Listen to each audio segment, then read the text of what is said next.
for whom this is your first time, a very warm welcome.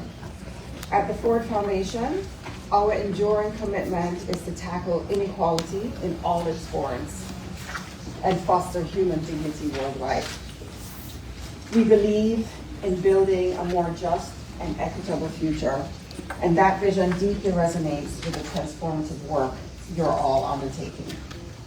Your dedication as First Ladies and First Partners to driving change in your nations and globally is absolutely pivotal.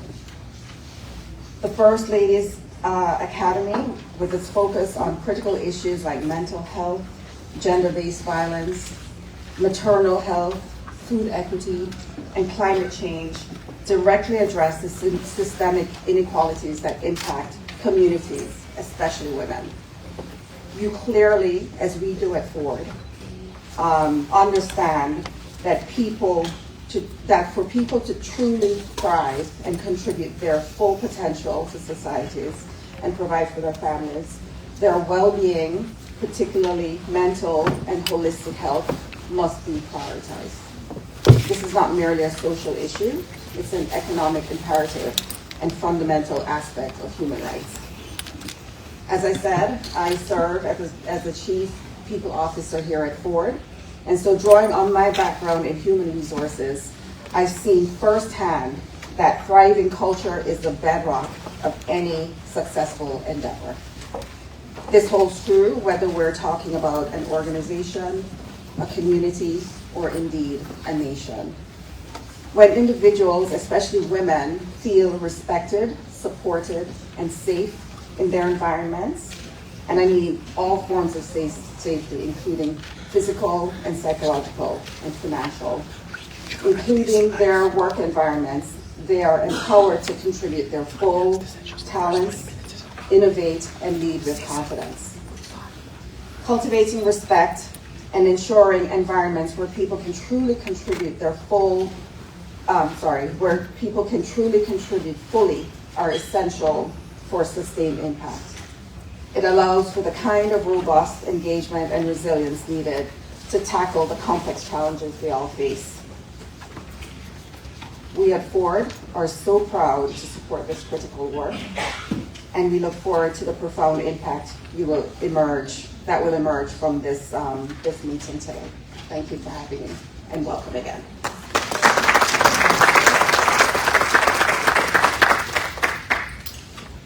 Thank you so much. Again, I could not feel more lucky that Ford has been a host for us. It's just wonderful. The president, who is now transitioning out of Ford Foundation, Darren Walker, said at one point, First Lady should consider Ford Foundation their second home while in New York. And they have really made good on that promise. They've done a wonderful job. So first of all, I want everyone to take a nice deep breath. Everyone take a big deep breath. We are here, and at the heart of this program is really to connect, to build relationships, to spend time with one another, to share your challenges, to share your successes, and to enjoy this time together. I'm Cora Newman, founder of the Global First Ladies Alliance. I also want to acknowledge my co-founder, Nicole Bresky, and we will call up the whole team that works incredibly hard to make this all happen. My background is I have a PhD in public health, and I work with indigenous communities and rural communities across my state of Montana and across the United States, and have worked globally as well.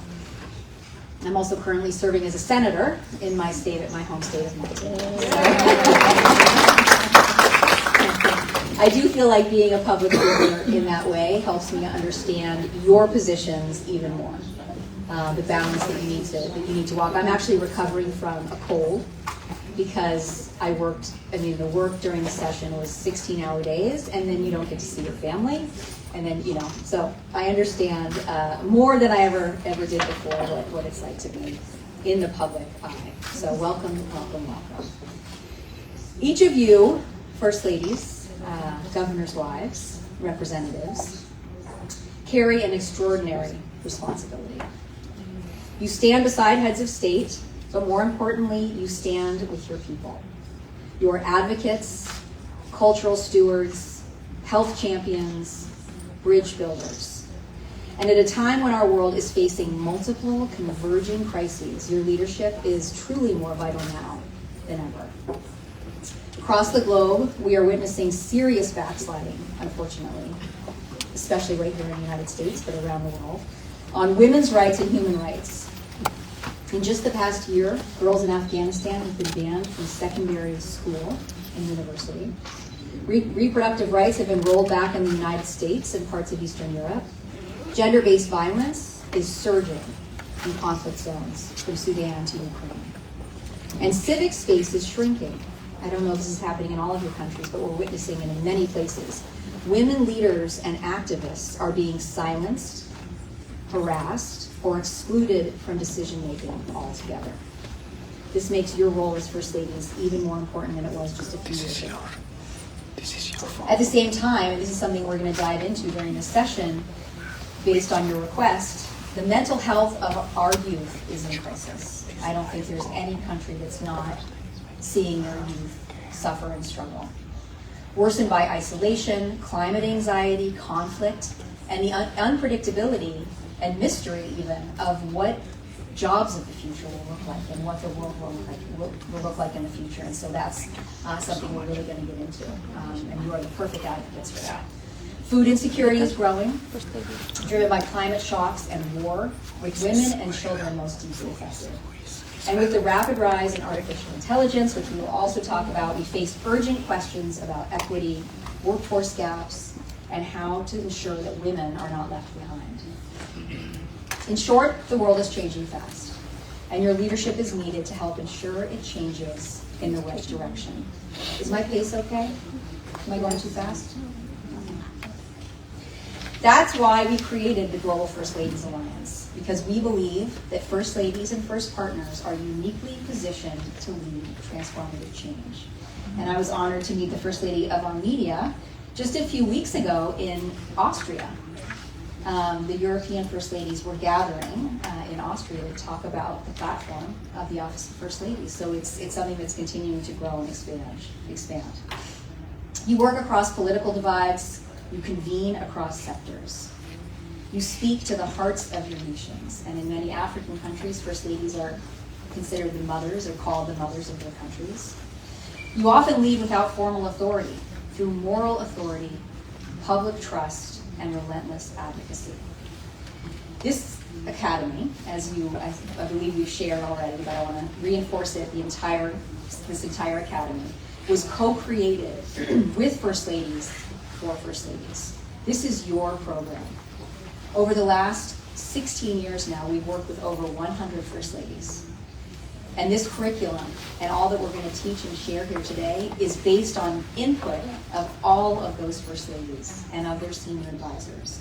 So when we're presenting, I really encourage and invite you to share feedback, because we continue to refine this based on your experience and your insights. So if we've gotten it wrong, please tell us. Please share and continue to help us refine this. It's a service to all First Ladies now and in the future. Sorry. I need a little water.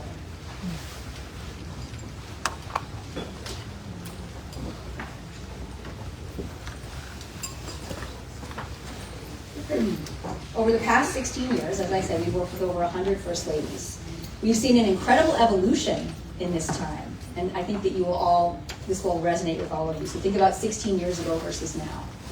Today, the majority of First Ladies, the majority of you are professionals with extensive education and experience. And you all bring that with you into office. Without question, we are dealing with a new generation of powerful women in the roles of First Lady. This is a very different room than a room of First Ladies would have been or was 16 years ago.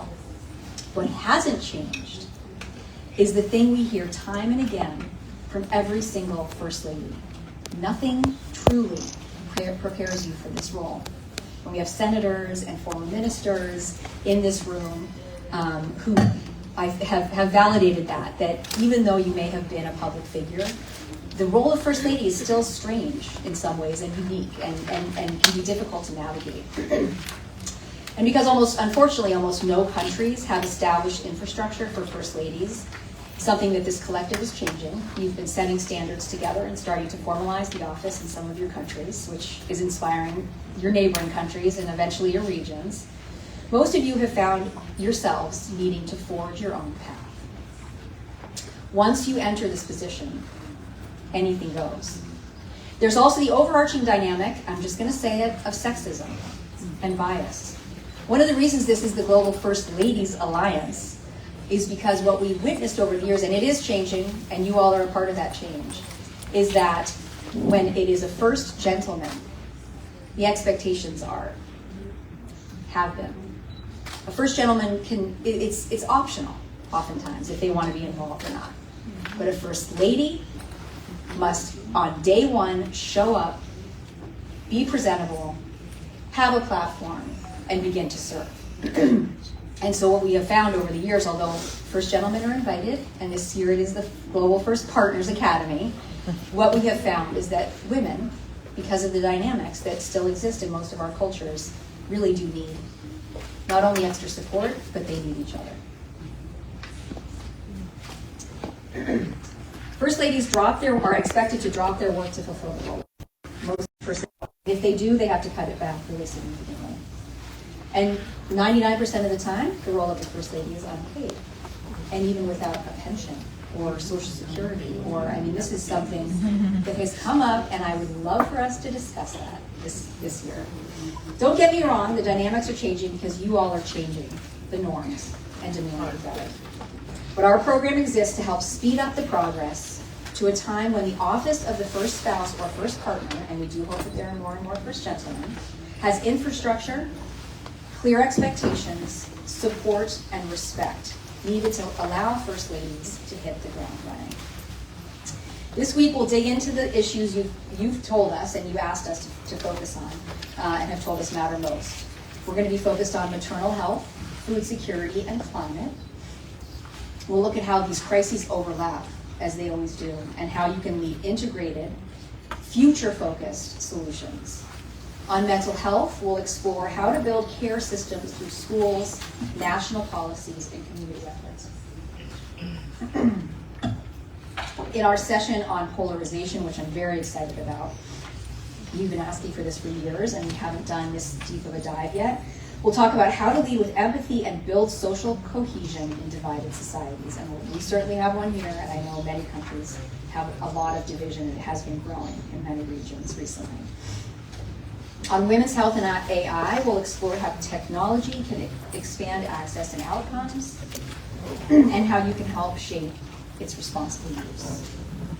On youth and the future of food, work, and climate, we'll explore what the next generation needs and how First Ladies can lead in shaping a just and sustainable future. This session focused on the future and preparing the youth for the future was one that it was actually quite hard to find a futurist. And I was so determined, I reached out to my networks all across the country and even the world to find a futurist, because what I believe is deeply transformative for youth, and we'll obviously talk about this a lot more, is to have a vision of the future, to have some inkling of what is coming so that they can prepare. And I believe there's no one better in any country in this world to lead that and set that vision than First Ladies. You are the mothers and the mother figures. So to be able to help your youth see what's coming in a world that feels so unpredictable and chaotic is powerful. So I'm really excited about that session. And then, of course, we'll also talk about building and running an effective office of the First Lady, as we always do. So again, this year we focus on the next generation through futures thinking, technological foresight, and agricultural innovation, which is going to be part of that session. We'll look at how First Ladies can shape opportunity, resilience, and justice for those who will inherit the world that we leave behind. We're honored to partner with Columbia University's Mailman School of Public Health to deliver this evidence-based training, and we thank our incredible sponsors, Ford Foundation, GE Healthcare. We have Victoria Pratt, the GE Healthcare Foundation. Their World, which is the former First Lady, former partner of the Prime Minister in the UK, Sarah Brown's organization, PepsiCo Foundation, and Mark for making this work possible. So now I want to welcome you all. Another unique thing that we have this year is that we have an exploration of a former First Ladies network. We have the former First Ladies of Namibia, Iceland, and Belize. We also have alumni in our program this year, because one of the things we know and that we discuss in our program is that your time in office is your foundation, but then you have the rest of your life. And First Ladies actually, some of their platforms actually grow in certain ways after they're out of office. So after 16 years of having a few former First Ladies attend, we decided this year to host a simultaneous session, and that will be happening today with formers and alumni to discuss how we also support each other, or how you all support each other throughout your lives and not just during the period that you're in office. So I want to welcome the First Ladies, and First Ladies, it's all First Ladies, and say partners joining us this time. Mrs. Anna 𝐏𝐽𝐽 of Armenia, Mrs. Heba Mustafa representing Egypt, Mrs. Chapo and Mrs. Abul of Mozambique, Senator Tunigo of Nigeria, and Mrs. Mulino of Panama. Thank you for coming for the first time. Our returning friends and alumni are Mrs. Lorenzo of Angola, Mrs. Briceño of Belize, Mrs. Pinedo of Guatemala, Doctor, Mrs. Chakwera of Malawi, Mrs. Gangos of Namibia, Mrs. Bio of Sierra Leone, and I'd like to congratulate Mrs. Bio again on your presidency of OFLAG. We're also honored to welcome former First Ladies who continue to lead. Again, Mrs. Reed from Iceland, Mrs. Gangos from Namibia, Mrs. Barrow, sorry, Simplest Barrow from Belize, and we will be joined by Sarah Brown from the UK. Altogether, you represent, I added this up, nations with a combined population of 538 million people. So this room represents almost 500 million people. Think about how powerful that is. And we've seen through this work that First Ladies don't just inspire your own people, you inspire one another. We've watched First Ladies share campaign models, collaborate on emergency response, and even launch diplomatic relationships across continents. Some of my favorite examples, just a few, there are so many. Nigeria and Sierra Leone, collaborating on maternal mortality. Secretary Clinton, who's a former First Lady, but she was then Secretary of State, working with former First Lady of Zambia on elevating women entrepreneurs. And this was during the African Growth and Opportunity Act Summit. So having the former First Lady who became Secretary of State in our country welcoming the First Lady of Zambia to work together during the really important foundational regional summit, the African Growth and Opportunity Summit, was really wonderful to see. Caribbean First Ladies modeling their new alliance on Africa's OFLAD, the Organization of African First Ladies for Development, and I just want to acknowledge Nardos, who's in the room. Yes, very, very, very important partner for us, really foundational throughout our work. And we're sorry to not have the First Lady or First Daughter of Iraq with us this time, but you may have met her. Those who are returning met her when she was here last time. They are doing something that's never been done before, which is trying to work on building a regional network in the Middle East. And we all know how complicated the dynamics in the Middle East are. So we are really grateful to have Egypt with us, and know that that's something that you've been thinking about and discussing. So why does this matter? Why does it matter? Why do First Ladies matter? You are often the most trusted national figures. In a time of deep division, trust is power. Really, I think that's also now more than ever. You are not partisan actors, you are soft power leaders. And you had a great presentation on soft power. And the 2024 Global Soft Power Index. In that index, countries like China are at number 3 and Germany are at number 5, are among the world's most influential, not just due to their economic or military strength, but because they're recognized for leadership in education, innovation, sustainability, and global trust. This matters in very real terms. There's trust, and then there's really tangible outcomes of having soft power and using it to its highest extent. Stronger soft power translates into increased foreign investment, higher tourism, higher market access, and more trade opportunities. So it's not just a nice to have, and again, that's one of the reasons we started this program, because your power is real, it's just not always acknowledged. In the same spirit, First Ladies wield this a powerful non-formal influence. Your moral clarity, cultural connection, and trusted presence allow you to shift policies, reshape norms, which one of the things that I always say about your work, and we'll talk about it more, is that when First Ladies enter office and just in your position, you are expected to shift social norms. You are expected to take on social issues. Those are considered soft.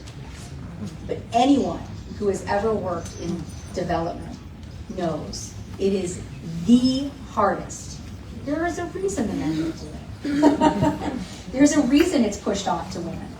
It is the hardest thing to change. It takes decades, it takes dedication, it takes inclusion. But that is the change that actually makes an impact. Changing people's beliefs, their attitudes, their behaviors, those are the things that shift economies, that shape the political nature of a country, that really end up allowing a country to wield real power. And that's all put on you and called soft, right? So I think we're gonna reclaim that and continue to reclaim that. So as we begin this academy, we invite you to share openly, to be vulnerable, to reflect deeply, and to collaborate intentionally. This space was built for you. The greatest strength of this program is not in the curriculum, although we're really proud of it and it's been built by all of you. It is in the power of your relationships here and your collective power and what you decide to do with it. Thank you for being here and for showing us what leadership through heart really looks like. So welcome to the First Ladies Academy.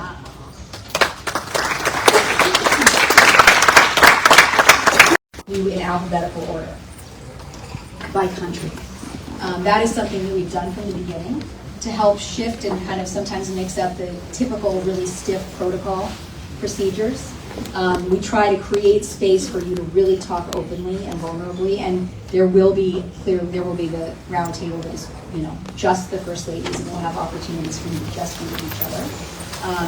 So let's start off by hearing all of your voices and hearing something that you're hoping to achieve or learn or strengthen while you're here this year, and we'll start with Angola. And if you want to speak in Portuguese? Okay, so there are, what channel? Okay. Oh yeah, and remember to press the button to unmute your mic, which I just used up. So let's let everybody get their earpiece in. Thank you, Cora. Bom dia a todos e a todas presentes nesta sala. Uma saudação especial às nossas companheiras primeiras damas que vêm para esta academia pela primeira vez. E um abraço muito fraternal às primeiras damas, minhas irmãs e amigas que já estiveram aqui o ano passado. E para mim foi um prazer, um grande prazer estar aqui outra vez e estar a conviver com elas e com as novas senhoras. Eu chamo-me Ana Lourdes, sou primeira dama de Angola. Eu talvez para começar gostaria de agregar um elemento novo naquilo que é, digamos, o meu foco e a minha dedicação. Talvez por razões profissionais, eu escolhi como minha área de atuação o desenvolvimento integrado e inclusivo das comunidades. E tenho, ao longo destes 8 anos, trabalhado com as comunidades, fundamentalmente com os jovens, em particular as jovens meninas, criando oportunidades nas suas comunidades, empoderando a própria comunidade e fazendo com que elas sejam parte integrante do processo de desenvolvimento, tanto que elas próprias se auto-empoderem. Trabalhando na educação, na saúde, no ambiente, mas este ano, portanto, talvez por força de algumas experiências ocorridas durante este período, eu tenho dedicado uma especial atenção às crianças. Porque concluí que o nosso futuro, o futuro dos nossos países, depende da forma como nós educarmos, cuidarmos das nossas crianças desde a primeira infância. Fui confrontada com algumas situações no meu país sobre maus tratos, abusos às crianças, e então eu estou neste momento focada nas crianças. Portanto, trazendo-as dando-lhes voz através da arte, da música, da cultura e, portanto, e até na própria escola. Então, este era o elemento novo que eu trazia para partilhar com as nossas companheiras aqui presentes hoje. Aposta na criança desde a primeira infância. Muito obrigada. Thank you, Madam.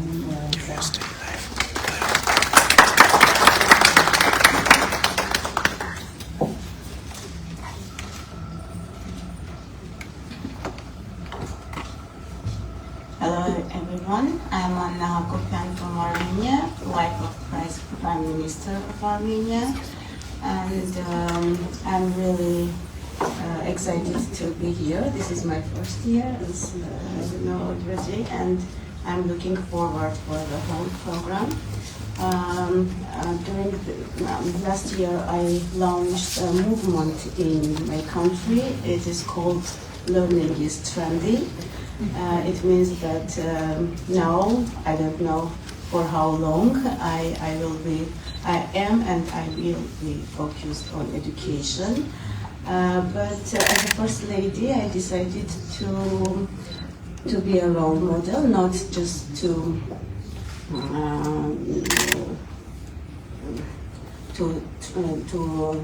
urge people to go to education or to speak about how important is education, but also by myself to be a role model and example.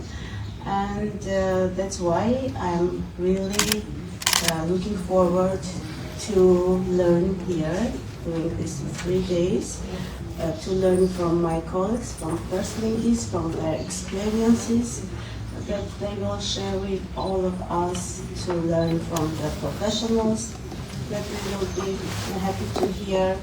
So this is all about me. Thank you. Thank you.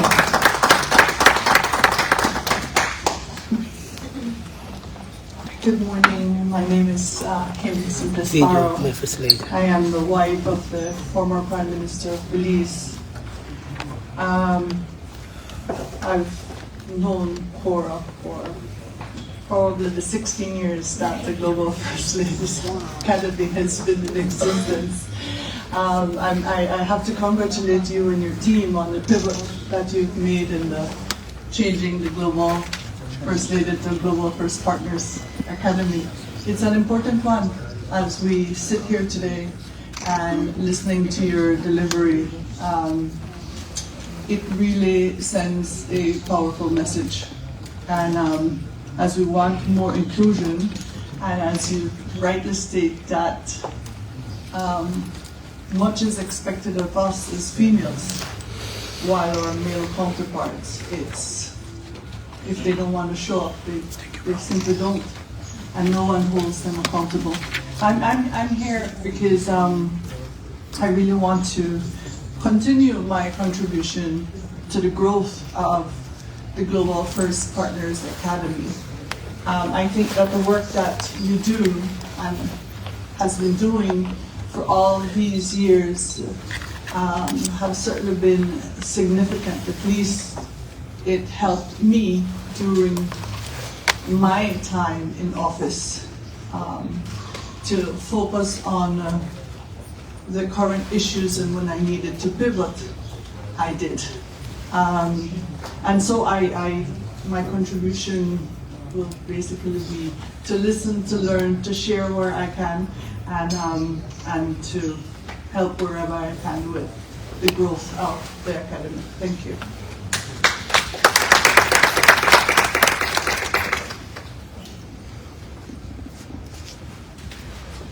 Good morning, this is Heba Mustafa, Minister of Plenipotentiary at the Ministry of Foreign Affairs of Egypt. I'm currently the Deputy Permanent Representative of Egypt to the United Nations here in New York, and I've been honored to be assigned to attend the Academy this year on behalf of Egypt's First Lady, who was unable, unfortunately, to join this August group, and as a New York-based diplomat, allow me to welcome Their Excellencies, the First Ladies, to this important gathering.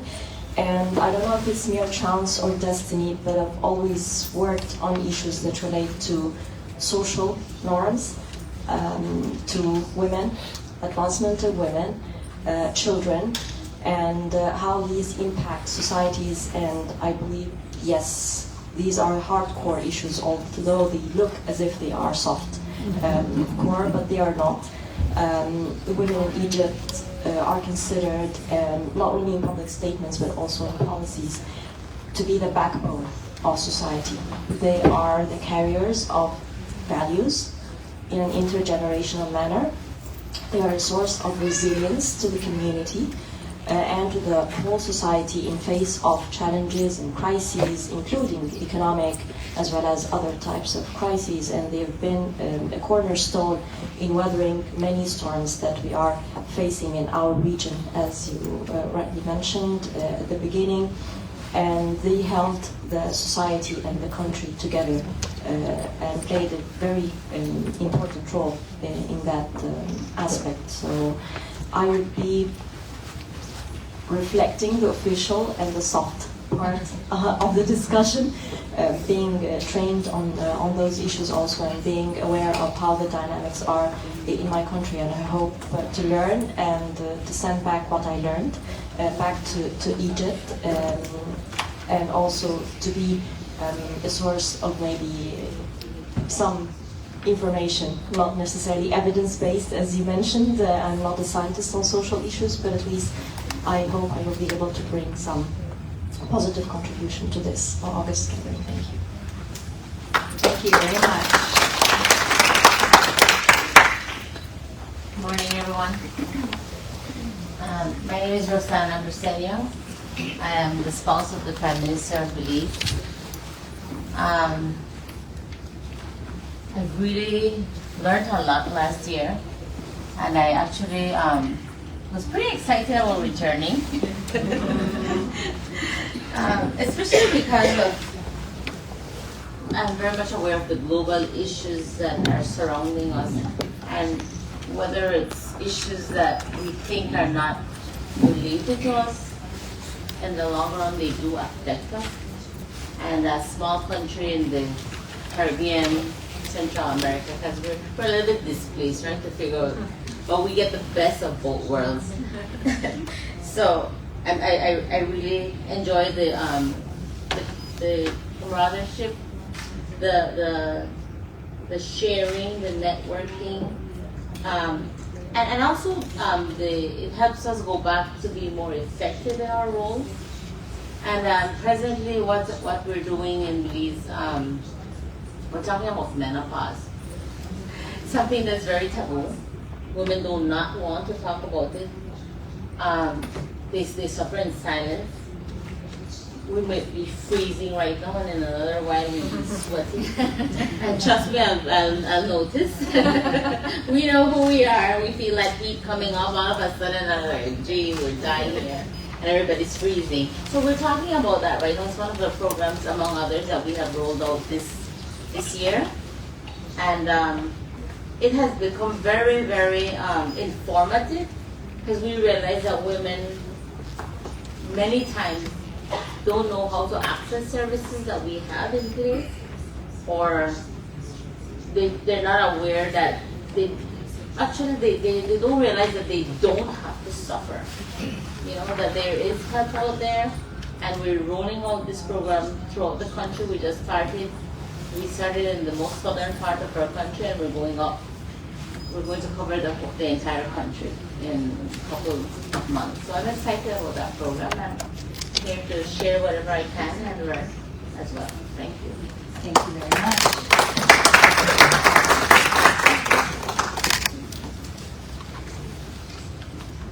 Hello, my name is 𝐿 spouse of the President of Guatemala. This part I don't like. You say spouse of, partner of. Yeah. Okay, but it's like that. So I really appreciate the invitation this year. I shared earlier with 𝐭𝐡𝐞 that I was quite sick this weekend. So, but in 36 hours, I took all the things that I needed to get out of that viral stuff. But this could be a 3 or 4 days recovery period, but it went out in 42 hours. But I believe that was motivation. I needed to be here, and I wanted to be here because last year that was my first time. I was so excited because. One thing that I enjoyed so much was the energy in the room, all of you, all your experiences. It really energized me, and all the passion that you have also, infected me, So, and also all the great experience of those of you who have been in this role longer than I had at that time. Now it's 18 months for me, so then it was less than a year, I guess. So the networking and meeting incredibly powerful women was so good for me. So also finding out we share common issues. So it was like, oh yes, we're on the same conditions. Was energizing as well, because all of us have done so much with so little, and also being very clear that the high expectations that society has about us with no resources, that was also it was empowering to say that I'm not alone in that area. Then in the academic area, I think that the high level, the quality of the content was very good. One session after the other did not disappoint me. I learned several, although I had been working in development, mostly health issues for more than 30 years. Really, I learned a lot of new things, new topics that I continued exploring. I used a lot in the soft power that is not so soft. So that I learned and I continue educating myself about that. I love the networking, and I have enjoyed meeting some of you in other arenas, as well. Like finding you and say hello, see you again. That's been really satisfying. So, and then I continue working with at policy and national level with for and with people with disabilities. Also programs with for the elder daycare programs for the eldest and primera infancia. Early childhood, thank you. Not enough coffee this morning. So so early childhood, we also are working to strengthen these programs of early childhood, as well as strengthen programs to support women, improve their income. And now this year initiating a national campaign for mental health. So those are the 5 areas that we've been working with my team and the secretary of the First Lady Secretariat that accompanies me today. That's the name of the Presidential Secretariat, but has no support for it only has the name, but support for the First Lady it doesn't have. But we do work like a big team. Yeah, so it is really great to be here with you again. Thank you very much.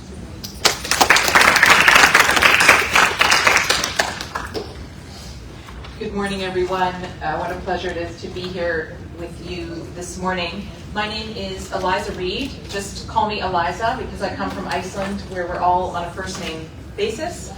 I am the former First Lady of Iceland. My husband served as president for 8 years until August last year. So I'm just in the first year of my post-First Lady life. Unfortunately, I was never able to attend this academy in person, even last year when I was serving as First Lady. I did take part in a number of events with the Summit of First Ladies and Gentlemen, which has a lot of European-based first partners as well. But I've known of this work that Cora and Nicole have been doing so well, and so many others for so long. So I'm really excited to be here. When I served as First Lady, again, I, like many of you, came into the role not knowing up from down a little bit, and being very intimidated by the fact that there's no rule book on how to serve as the spouse and a head of state. But gradually over the 8 years that I had the pleasure of serving, realizing that also having no rule book is empowering in and of itself. Because if you have no rule book, you can't break any rules. You can kind of do what you want. I focused a lot on sustainability and tourism. Iceland obviously relies a lot on tourism for our economy and was named a UN Special Ambassador for Tourism and the Sustainable Development Goals. I also continue to work as First Lady a little bit. I'm a writer, and I run an annual writers retreat in Iceland, and I continue to do that. So I spoke a lot about writing, and that was an initiative I launched, so I talked a lot about entrepreneurship, innovation in Iceland. And as you may hear from my accent, I was not born in Iceland. I was born and raised in Canada. And so I like to speak a lot in Iceland about the importance of multiculturalism and the importance of diversity. When I speak in Icelandic, I have an accent and I make many embarrassing mistakes in my grammar, and I've made many of them now in front of cameras and hundreds of people. And I wanted to show that that doesn't mean that I don't have something important to say. Now that I'm in the post-First Lady world, I'm really excited to be here to see old friends, but also to have an opportunity to discuss with those of you who are entering that world of the post-First Lady, how we can continue to leverage that network, because I think that it is so incredibly valuable, and it's what, as Cora said earlier, we don't have, there's no set of rules. If there's no guidelines on how to serve as First Lady, there's certainly no guidelines on what to do after that. And I feel like there's so much left of my professional life that I want to build on that, to build on what I've learned and what I've done and my networks to continue to do good, not just in Iceland, but elsewhere. And so I'm hoping that's something that we will all be able to discuss today, and I'm looking forward to the inspiration that I know I'll find from all of you here. So thank you very much. Eliza, I just had a vision of a First Ladies writing retreat. Oh, yeah. Nice. When you spoke, I forgot to mention that because I said I was a writer, and I actually have a memoir of being First Lady coming out next spring. So I hastened to write a book about the experience.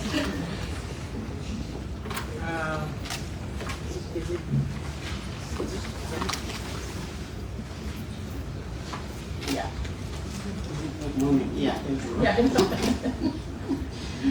I think like I was also sort of, I'm going to be maybe next year.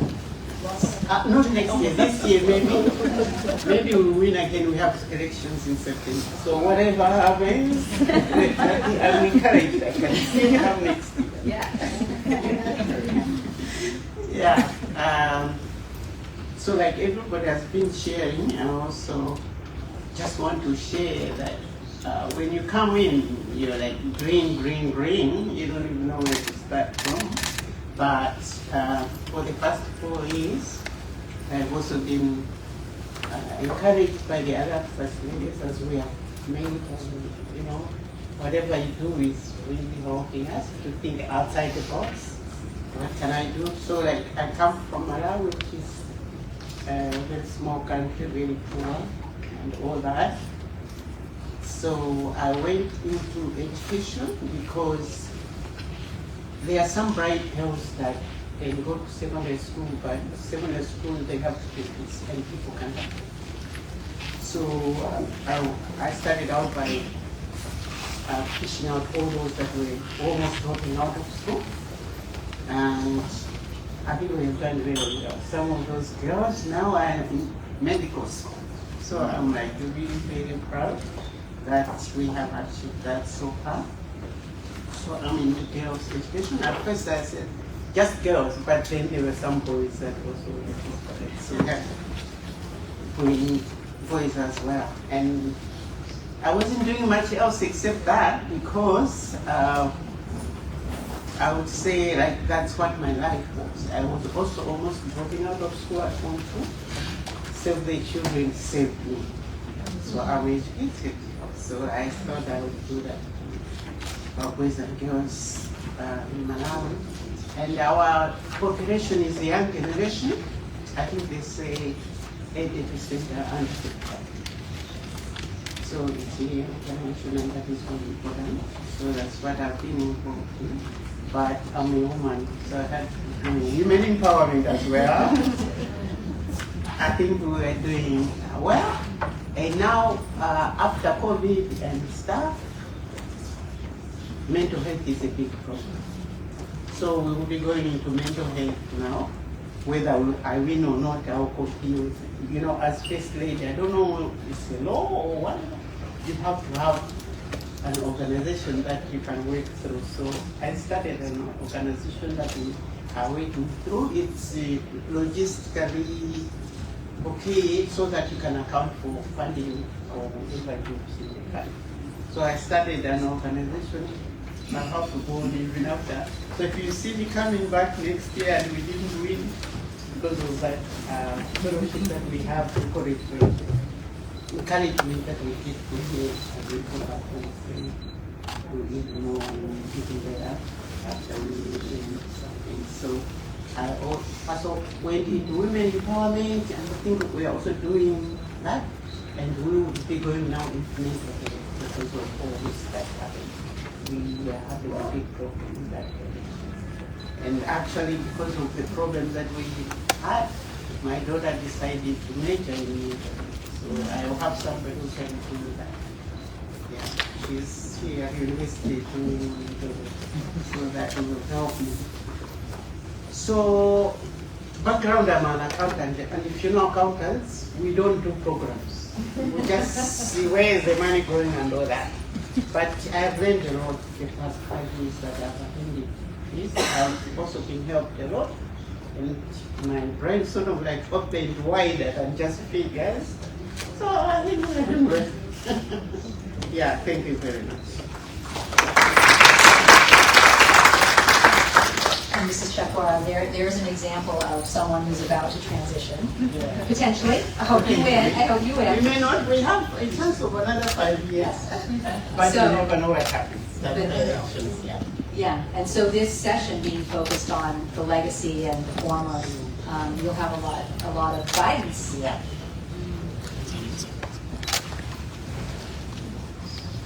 Bom dia a todos. Sua Excelência, as minhas irmãs primeiras damas, caros representantes da Organização Internacional, parceiros de cooperação, minhas senhoras e meus senhores. É com grande honra e entusiasmo que participo pela primeira vez na qualidade de primeira dama da República de Moçambique nesta terceira edição da festa de Roundtable. E dizer que nós estamos como primeira dama há cerca de 6 meses. Meu esposo foi eleito no dia 8 de outubro do ano passado e começamos com a missão desde o dia 15 de janeiro deste ano. E durante esse tempo realizamos muitas atividades. Primeiro porque conheço perfeitamente o nosso país, que é Moçambique. Eu estou nessa missão na política, queria dizer melhor, desde os meus 19 anos, porque o meu esposo foi administrador do distrito e na altura eu tinha 19 anos de idade e já comecei a praticar esta atividade de ser mãe do distrito. E trabalhamos no distrito cerca de 10 anos, depois passamos para um outro distrito na província de Cabo Delgado. Primeiro trabalhamos na província de Nampula, depois fomos na província de Cabo Delgado. Também trabalhamos há algum tempo. E depois meu esposo foi eleito como governador da província de Inhambane. E lá passei a ter mais funções como esposa do governador da província. No distrito era só apenas um distrito, na província tinha que gerir 14 distritos. E percorremos todos os distritos, conhecemos as dificuldades da nossa população. E agora, como primeira dama, tendo já experiência desde um distrito a 14 distritos, agora todo o distrito do nosso país, decidimos abraçar a área social. A área social é vasta. E na área social, temos como bandeira a saúde e a educação. São dois pilares fundamentais. Sem a saúde, ninguém consegue fazer nada. Se nós estamos aqui reunidos, é porque estamos bem de saúde, entre aspas. E também a educação é fundamental para uma sociedade, a educação é fundamental para um país. E nesse contexto, decidimos oferecer bolsa de estudos às raparigas vulneráveis, jovens e, sobretudo, meninas que são órfãos de pais. Porque eu também sou órfã, perdi pai muito cedo e senti na pele a dor que a minha mãe sentia para nos fazer estudar, o sofrimento que ela teve. Às vezes tínhamos que escolher ou se almoçávamos ou se jantávamos. Ela tinha que poupar dinheiro para conseguir comprar caderno, comprar caneta, entre outras coisas. E sendo primeira dama, temos muita facilidade e abraçando esta causa de dar bolsa de estudo às raparigas, estaremos a garantir que muitas raparigas do nosso país, Moçambique, continuam a ter acesso à escola para garantir o seu futuro e não só o futuro da comunidade em geral. Se uma rapariga forma-se e torna-se professora, ou torna-se médica, torna-se engenheira, poderá cuidar de muita gente.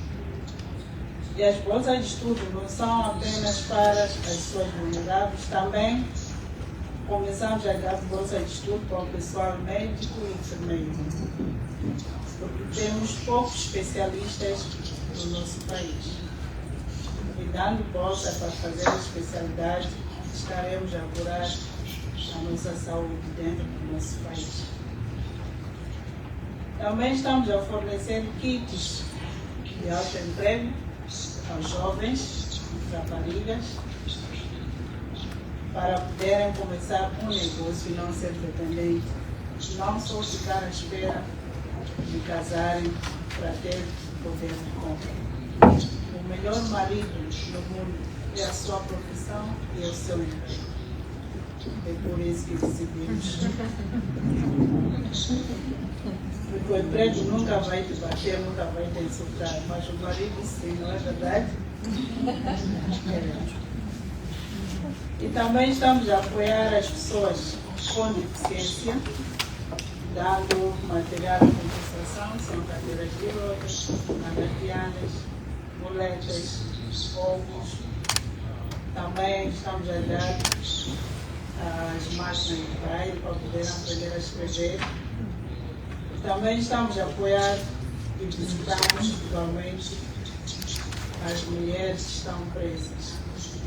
Porque elas estão presas sim, cometeram algum erro, mas precisam de um amor, precisam de um consolo humano. E eu, como mãe do país, mesmo que a pessoa tenha idade, tem que abraçar e dizer que estamos juntas, então sim, não continua a cometer o mesmo direito, porque a sociedade está à espera. E nessas visitas que tenho feito, constatei que a maioria das beneficiárias de Moçambique não tem condições. Algumas mulheres dormiam no chão. E algumas mulheres entram lá grávidas, dão parto. E na primeira beneficiária que visitei, encontrei mulheres com bebês a dormirem no chão. Isso chocou-me bastante como mãe, como pessoa. E decidi visitar todas as cadeias femininas de Moçambique. Estamos a visitar, estamos a oferecer colchões para todas elas. E também estamos a oferecer kits de dignidade.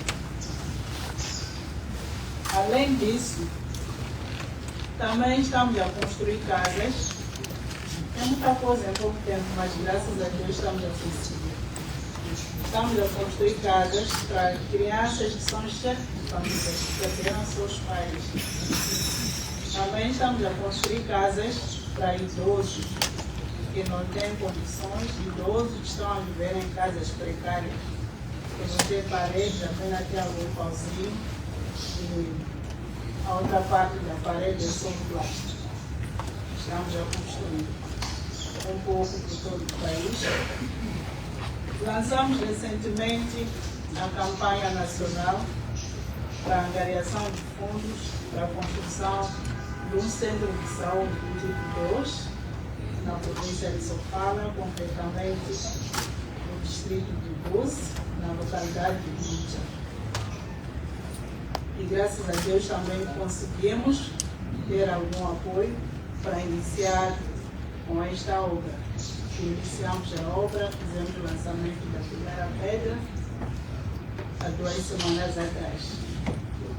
Este centro está numa localidade onde uma criança nasceu com deficiência por falta de um centro de saúde. E esta criança é só um exemplo. Temos várias crianças naquela localidade, na província do país, que nascem com deficiência por falta de um centro de saúde mais próximo da sua residência. Este centro vai ajudar não só a família do menino Miguel, também a comunidade circunvizinha. Naquela comunidade, para encontrar um centro próximo, é preciso percorrer cerca de 30 a 50 quilômetros. Então, imaginar uma mulher grávida por dor de parto. Será possível percorrer essa distância toda? Se nem 1 quilômetro, quando chega o dia de parto, a pessoa já não consegue levantar a perna para andar. E 50 quilômetros é muito. Estamos a fazer isso e queremos pedir mais apoio para conseguirmos construir mais centros de saúde das nossas comunidades, assim iremos aliviar a dor das nossas mães. Iremos garantir que nenhuma criança, nenhuma mãe mora no dia do parto. Que nenhuma criança cresça sem ter algum cuidado médico. Esse é um dos exemplos. E também nós trabalhamos com os nossos líderes comunitários. Os nossos líderes comunitários são as pessoas que conhecem melhor a comunidade, sabem melhor qual é a preocupação da comunidade. E nesse apoio, nós estamos a oferecer um meio de transporte, que são as bicicletas, porque a bicicleta não precisa ter combustível. O combustível é o próprio homem, que fácil. E com esse trabalho estamos a ajudar bastante, porque estamos a conseguir reduzir as uniões prematuras. Os nossos líderes estão a trabalhar, estão a sensibilizar a comunidade toda para que não haja uniões prematuras. Isso é de louvar. O grande desafio que nós temos no nosso país neste momento é o assunto da desnutrição crônica, concretamente na zona centro e norte do nosso país.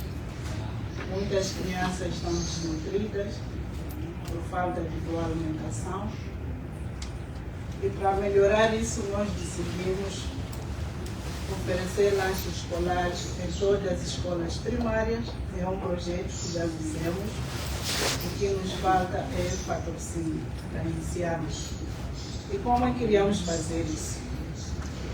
Primeiro teríamos que implantar uma cozinha em cada escola.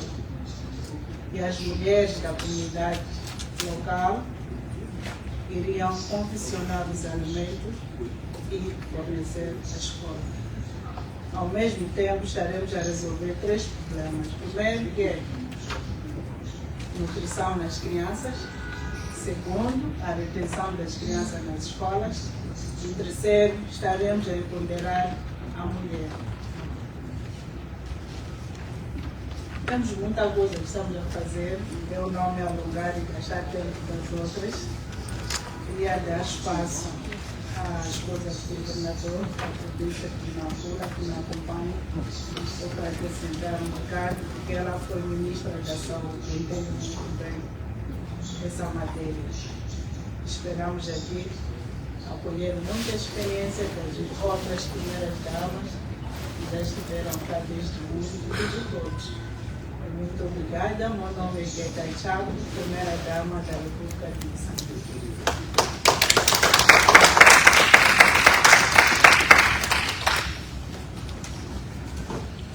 Obrigada, mamã. Bom dia a todos. Meu nome é Nazira Abdullah. Eu primeiro queria agradecer à nossa primeira dama por me incluir nesta delegação e agradecer também a Cora e a Lorca na medida em que fomos trocando correspondência. E eu queria acolher tudo o que a mamã Gueda disse, o programa que ela está a fazer. Nós, as outras esposas dos governadores, estamos também a fazer a réplica. Realmente não estamos preparados para este papel de ser esposas do líder mais alto da província.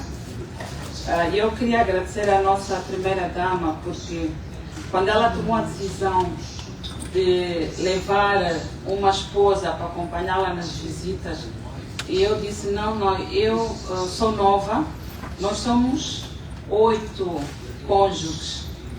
E eu disse, eu quero ser uma das últimas porque eu não estou preparada para ser esposa do governador. E então deixem-me preparar-me, arrumar a casa, o palácio, lidar com o staff, aquela grande pressão. Mas calhou-me que eu estaria nesta delegação. E realmente era esta a formação que eu precisava. Porque eu não estou preparada para ser esposa do governador. Lá chamo a primeira dama.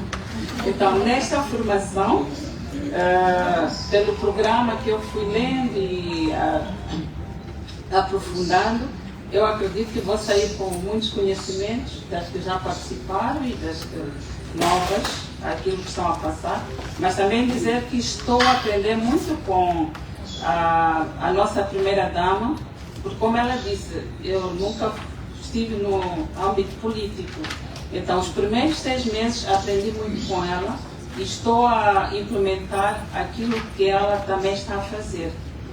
Agora, qual é a minha expectativa nesta formação? É aprender a ser a primeira-dama, esposa do governador na província de Nampula. E temos 7 milhões de habitantes e temos muitos desafios.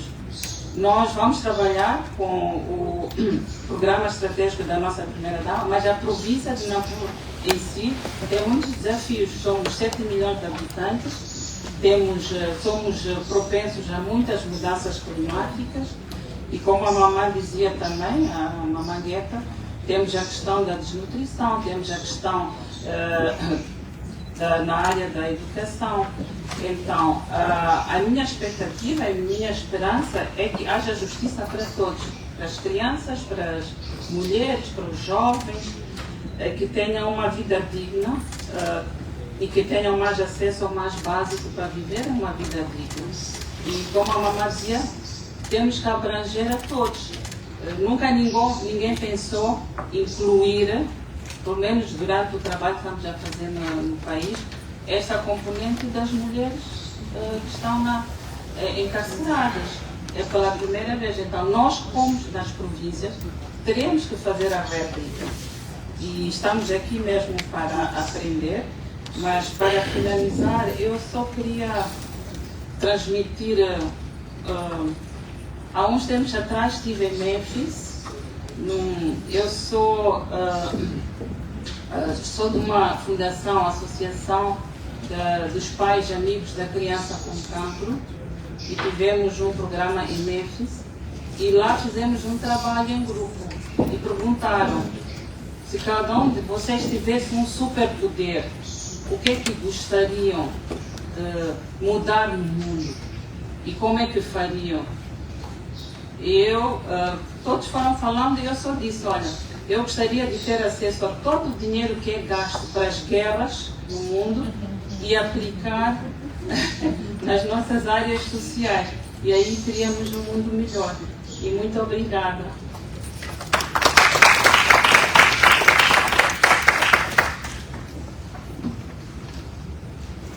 Thank you. My name is 𝐍𝐞𝐅𝐨𝐵𝐾. I'm the third First Lady. That's how they designated me, the third First Lady of the Republic of Namibia.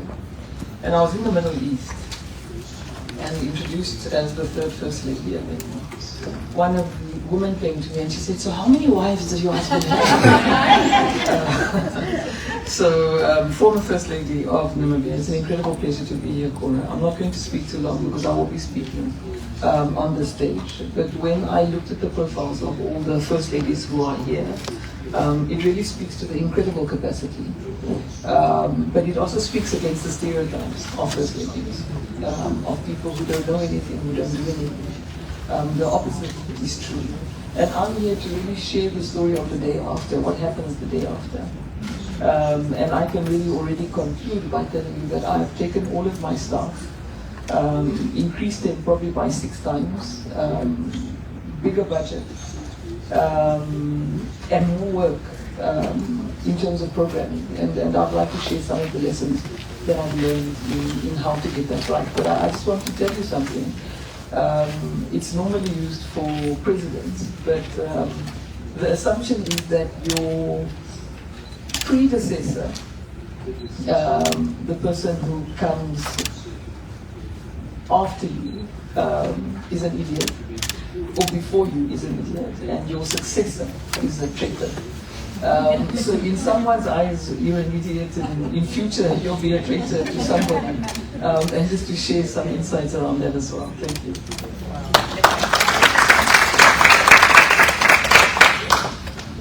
Good morning. Oluwemi Tinubu from Nigeria. My guest, the First Lady of Nigeria. I'll be speaking tomorrow, so I have a lot to share. But being the first partner in a country like Nigeria with over 50 million people, different tribes, religion, languages, culture, can be quite challenging.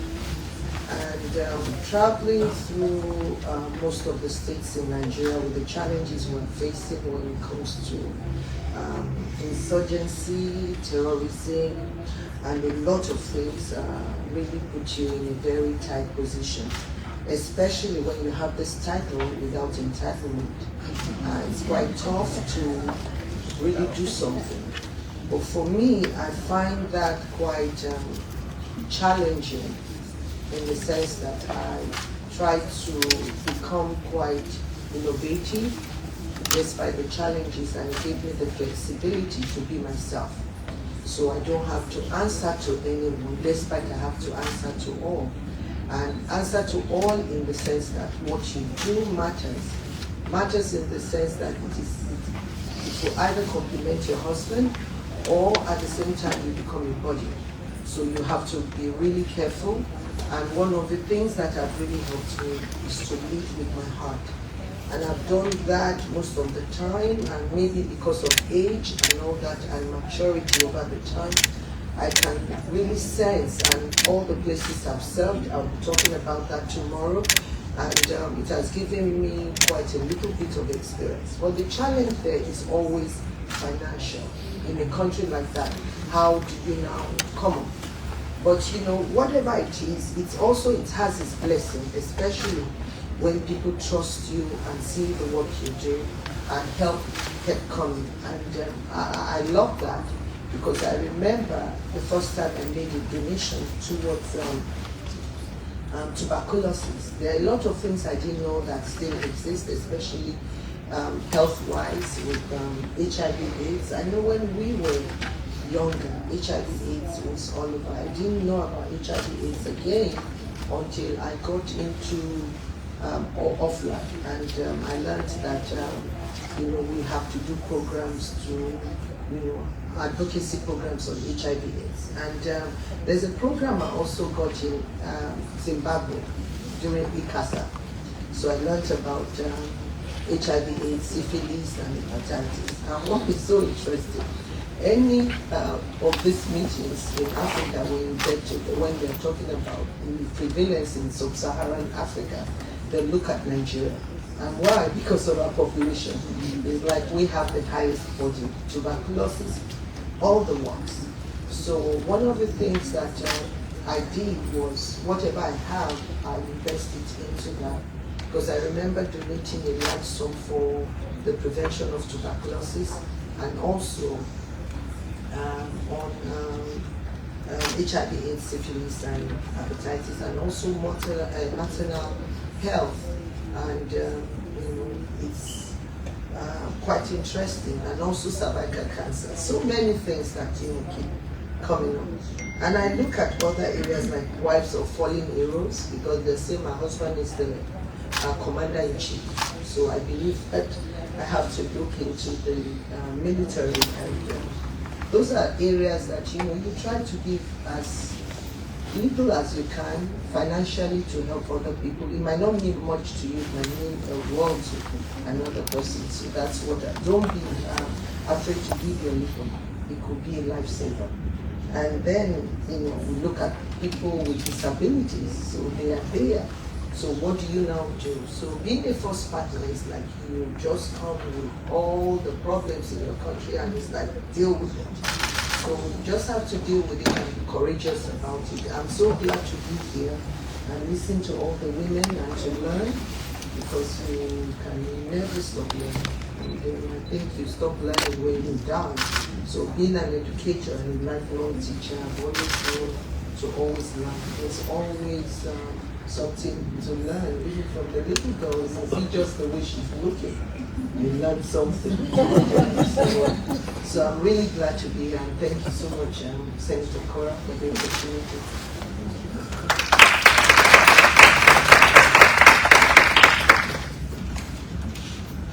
Before you begin, just so you know, I apologize for not introducing you as the current president of the Latin American First Ladies Network. So congratulations on that position, and we are very honored to have you with us. Thank you.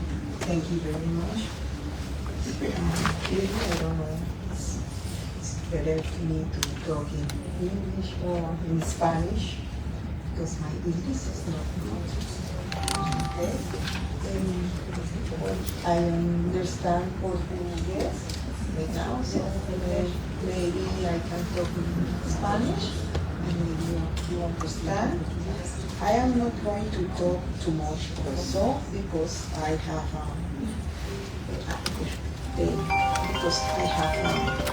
also a presentation, so I don't have to talk too much. But we have 1 year to be First Lady in Panama. In these first years, we try to do all to take the same programs that the First Lady before had. Okay? We don't destroy that work. We try to continue it because it is important. But also, we know another problems, in the time you visit another place of the country. So we introduce new programs with the autism. We also we buy a new bus or car, a big car, for help to people vision and hear. And we put the name of this car there. I don't know in English how is the name. We are visiting all the school, to know the children that they can learn because they can read or they can hear, they cannot hear very well. And also we have a program with animals. We are going to make a sterilization with animal that is in the street. We have in 1 year, we made 10,000 sterilization around our country. That is like never do it before. Because the health of the animals, we want to be care for them. My husband wants to make a hospital, a veterinary hospital in Panama, new one. So we are trying to help him like this. Our first, our office have money for that programs. The other money, we have to make it, okay? And we try, we make it a big gala. We found with that big gala, like around $500,000. That right now we are going to make in this second years a new program. That's I will tell you after. But I am glad to be here and to hear everybody. And my English is not good, my Spanish is better. Thank you very much.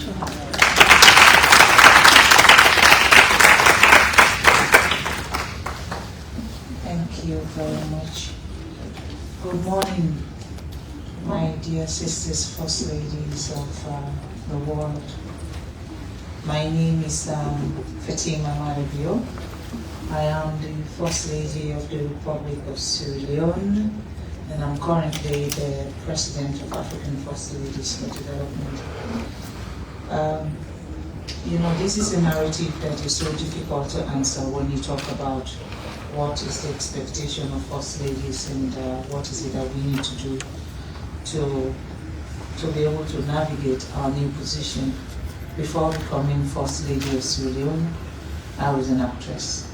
And you know what that means. I'm an attention seeker. As an actress, you know, you demand and you expect people to give. Being a First Lady is a totally different ballgame. It is you that now gives, and it is you that now gives the attention rather than seek the attention. So, but I've been First Lady for 7 years, and I've managed to navigate. When I came in as a First Lady of Sierra Leone, at that point I was the youngest First Lady. And I had a great mentor, Monica, who mentored me and changed me from being the attention seeker to the attention giver. And today I would say in the last 7 years, I started a campaign called the Hands Off Our Girls campaign. And I have navigated through that campaign where we have managed to ban early marriage in Sierra Leone. It is now illegal to marry a child in Sierra Leone under the age of 18, which is now law. And we've managed to change policies, a whole lot of policies in favor of women. Through the campaign, we now have 30% of women, which is by law, 30% of women in elected position and appointed position should be given to women. So in our parliament, we have 30% of women in all legislative positions, presidential appointments, ministers, ambassadors, all over the world. 30% of that are women. And it is now constitutional. Through this campaign also, I've managed to present a case at the United Nations. We've got 2 resolutions at the United Nations. One is access to justice for rape victims. So today, rape victims, when they go to court, it is actually the system that should pay their legal fee instead of the victim paying for their own legal fee. Before now, victims has to pay for their legal fee to go to court, and that deprives them and they become a victim twice. They've been raped and then they victimize them through paying for their own legal fee, and they have to prove that indeed they were raped instead of the perpetrator proving that they are innocent. It is the victim who has to prove that they've been raped. And I also came back to the United Nations and asked for a World Day, which was granted November 18th, was granted for the prevention of healing from child sexual exploitation, abuse and violence. And I chose that day because in most cases, rape victims do have justice, but they don't heal. They don't heal at all. They have the justice, but they don't heal. And I feel by them having a day where they can commemorate, congregate, and be able to speak to one another, be able to start a new networking system. And I felt, you know, we could go to the United Nations and get the United Nations to pass a day. November 18 also is a Human Rights Day. So the United Nations decided to combine the two. So we're talking about human rights of women and at the same time healing of sexual violence women. During these 7 years also, I've been appointed as the champion for adolescent girls and young women for education by UNAIDS, and also one of the advisory board members for the UN Secretary General Eminent Person on Zero Waste. These are just some of the achievements I've managed to get in the last 7 years. But collectively, when you talk about First Ladies, it is a very challenging title because the expectation on First Ladies are enormous. Everybody believes that the First Lady has a solution to every problems in the world. And even when somebody else does something, you know, it is the First Lady's fault. I was just reading a statement that was a press release from our parliament just now on FGM, you know, and everybody's tagging me as if I should be the one. I don't run the law. It's Parliament who pass those laws. They vote on these things, but now they expect that the First Lady had to change what Parliament have said. We're talking about over 100 people who sits in Parliament and decided that this is the direction they want to go. But they're not telling the President to go back to Parliament and say, President, you should talk to your parliamentarian. They're expecting me as First Lady to be the one to go to Parliament. So in the last 7 years, my focus has been on gender-based violence. My focus has been on rape, because I say this everywhere. I'm not only a victim of early marriage, but understanding what it means to be forced into a marriage that you don't want. So I don't speak from somebody else's hymn sheet. I speak from my own experience. And I feel like early marriage is a form of legalizing rape. They're using the title early marriage to legalize somebody having sex with you without your consent. And that's the reason why I've spent so much time on that campaign since my teenage years. That is what I have focused on as an actress. That is what I've campaigned against. And when I had the opportunity in having this platform, that is what has been my focus. But now, as we've been appointed, myself and my dear sister here, Anna, who is the deputy for the vice president for the African First Ladies, our mandate is to focus on climate change and peace and security. So I'm now beginning to rebrand the things that I wanted to do, because everything that I needed to do when it comes to forced early marriage, I have done, to a point where just last year we've banned early marriage in Sierra Leone. So I can only now find a way of making sure the laws stick, and then people start to understand and keep as many girls as possible in school, because when they are educated, they will not be forced into any form of early marriage. It is ignorancy that also allow young girls to be forced into early marriage, and they allow themselves to sit there. So for now, with given the rising global challenges and on gender-based violence and climate change, I feel education should be prioritized, digital access for women should be prioritized, and we should also look at mental health, because we have a whole lot of people with mental health issues globally, but no one is addressing that, or only few people are addressing that. So if we're talking about child protection and child safety, we need to strengthen legal and social protection system for these children.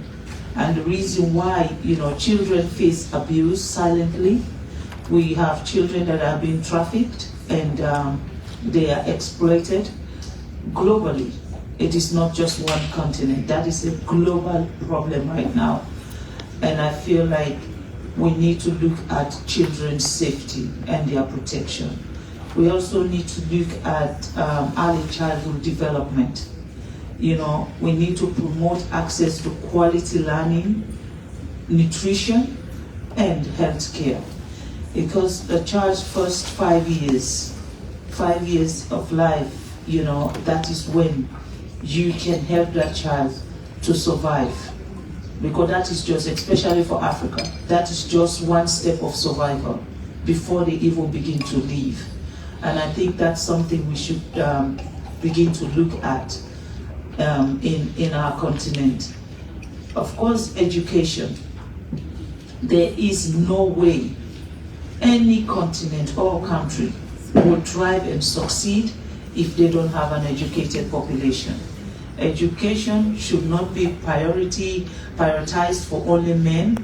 We should get as many girls as possible into school and keep them in school, because the more educated women we have, the better our society. will become. So I feel education should be a priority for every First Lady, especially after COVID-19. It's like we're sliding down after COVID-19 in terms of education, in terms of keeping women in school. Again, mental health, like I said, we have to look at mental health. A lot of people are going through trauma silently, and that is really affecting their mental situation, and I think we should pay attention to that. And empowering our children to be agents of change.